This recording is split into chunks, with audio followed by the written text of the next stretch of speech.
Green Arrow, issue 8, legacy number 341, by my count. This is Joshua Williamson writing with Phil Hester on the art. Take it away, Matt.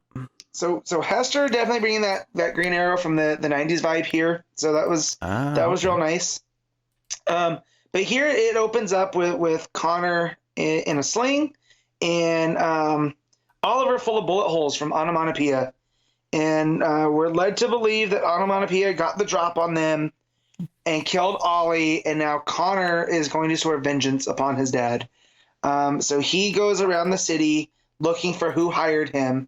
And this is where Hester really, really excels, is the layouts and the action sequences, because the main one as Connor's looking is this black and white and green are the main colors done in like negative space. So like it's making sound waves. It's almost like Onomatopoeia's mask, right? And like it shows him fighting in this bar, but then there's this black strip in the middle where he's escaping into, like an airport. And it's just done with negative space and white.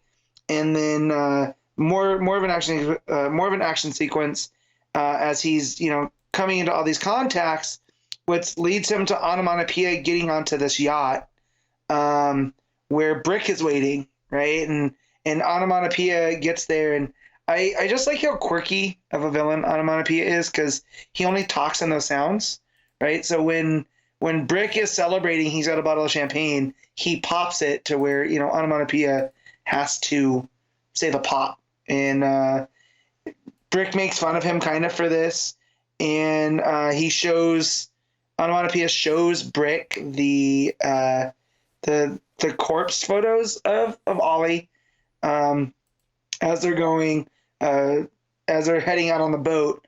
They hear this revving of an engine, which of course Onomatopoeia copies as well, and it leads to Connor on a smaller speedboat ramming at full speed into Brick.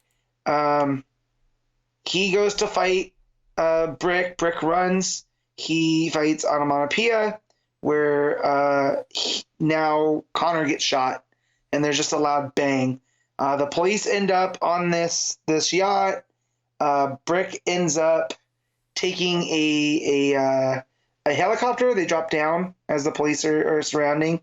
He gets up on the ladder where a green arrow slices through the rope ladder, and Onomatopoeia is standing there with a bow and arrow, mask up, and it's in fact Ollie, who says that he can finally take this mask off because it was making his beard itch. So this was all just a ruse to find out who had a hit out on Ollie. Is that him and Connor, even though he got the drop, they defeated Onomatopoeia super easy. They took his stuff and led on this goose chase to figure out that it was Brick.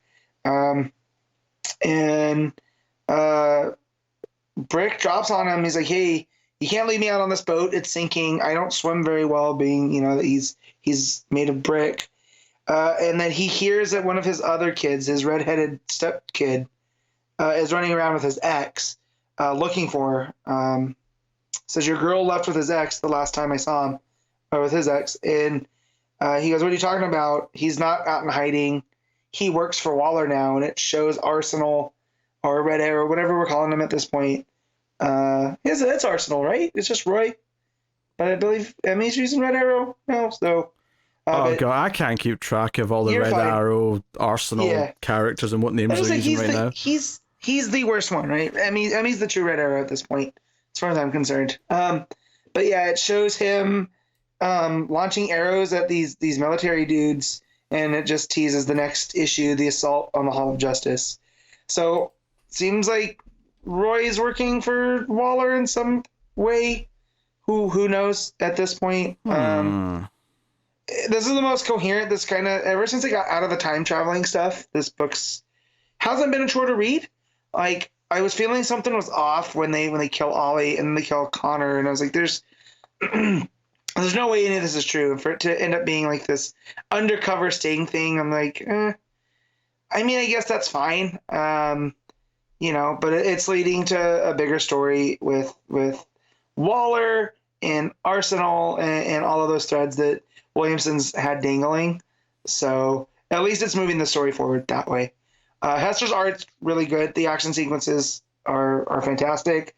His Brick looks unlike any other character or any other rendition of Brick that I've seen, which is nice. But it helps that Hester's style is really heavy and squarey, and so is so is Brick. So it kind of works together.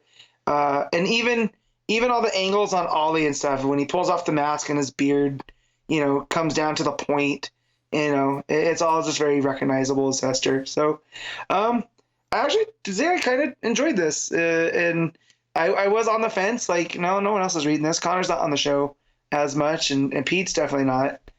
I think I'm stuck reading this for now. I think I've fallen into that trap because I'm invested in where this goes. So yeah. So if I'm rating it, I'll give this a solid 7.